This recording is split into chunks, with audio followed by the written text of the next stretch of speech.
Kaliwat kanan ang mga Christmas parties at reunions. Kaya naman mahalaga na maayos ang ating pananamit, ang buhok, at sa mga kababaihan, importante ang tamang pagme-makeup. Alamin ang basic makeup tips na angkop ngayong holiday season sa ulat ni Maan Primero. Usong-uso ngayong holiday season at bagong taon ang pakikipag-date at pagpunta sa mga party. Kaya naman mahalaga na dapat ay may alam sa tamang paggamit ng makeup sa magkakaibang okasyon. Ang paggamit ng makeup ay dumidepende sa kung anong okasyon ang inyong pupuntahan. Kaya naman payo ng mga eksperto, alamin ang babagay na makeup para sa inyo. Ang kulay ng makeup na gagamitin ay nakadepende sa inyong skin tone o kulay ng balat.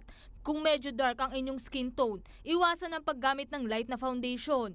Para malaman kung ang foundation ay match sa inyong kulay, subukan ito sa inyong jawline o panga at tignan kung magmamatch ang kulay sa inyong leeg at muka. Makeup, the worst thing is to have, if you're dark-skinned and you use like really light foundation, then you're gonna look like a ghost. Your face is floating and your neck is so dark. So I think that's like a really bad thing to do. Kailangan din na alam mo ang shape o hugis ng inyong muka para malaman ang tamang paglalagay ng makeup. If your face is round, it's nice to contour your face. So when you make pa-contour, you should do like a letter T from the three, like from the forehead down to the cheek, then down here.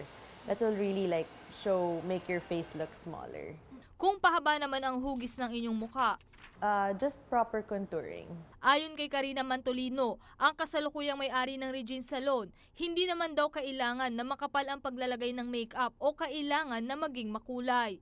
For most women, especially Filipinas, they're not very much into makeup at first because they think natural look means no makeup.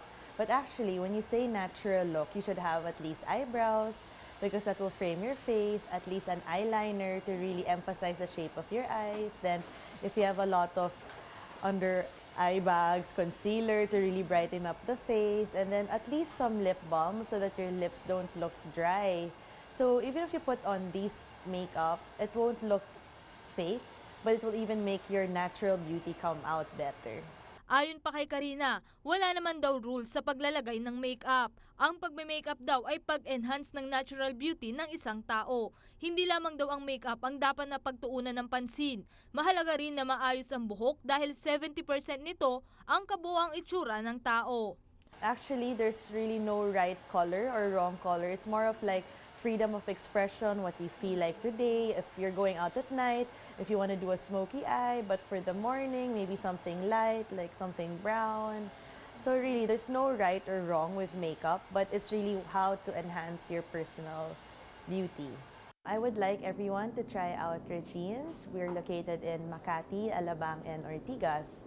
So hope to see you there. Ako po ang inyong kaibigan, Maan Primero para sa Newsline.